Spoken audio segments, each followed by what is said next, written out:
வணக்கம், நான் உங்கள் சித்ராலிங்கேஸ்வரன். இன்னைக்கு ஒரு எம்ப்ராய்டரியில் ரோஸ் மாதிரி கிரியேட் பண்ணுறது எப்படின்னு சொல்லி தரப்போறேங்க. ரொம்ப இன்ட்ரெஸ்டிங்கான எம்ப்ராய்டரியாக இருக்கும். அட் ப்ரெசென்ட் ப்ரோச்சஸ் ஒர்க்லாம் இப்படி தான் பண்ணிட்டு இருக்காங்க.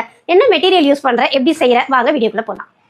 ஃபஸ்ட்டு ஒரு இடத்துல குத்திட்டு கீழே நம்ம வச்சிடலாம்.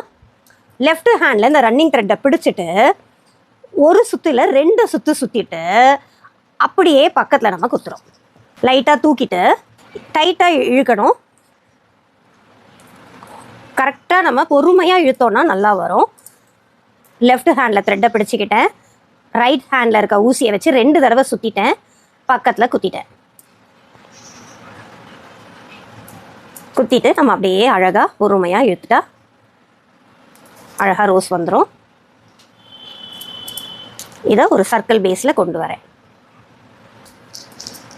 அடுத்து க்ரீன் கலர் எடுத்துக்கிறேன். பிங்கை முடிச்சாச்சு.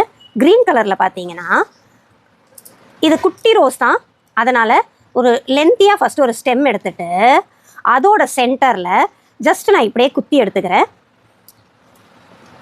ஒரு ஸ்டெம்மோட லீஃப் படர்ந்துருக்கா மாதிரி இருக்கும். இதுதான்.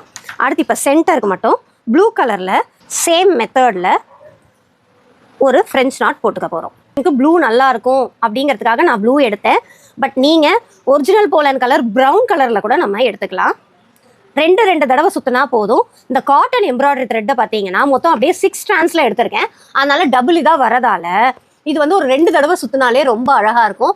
இந்த பாருங்கள், ரொம்ப அழகாக ஒரு ரோஸ் கிடச்சிடுச்சு.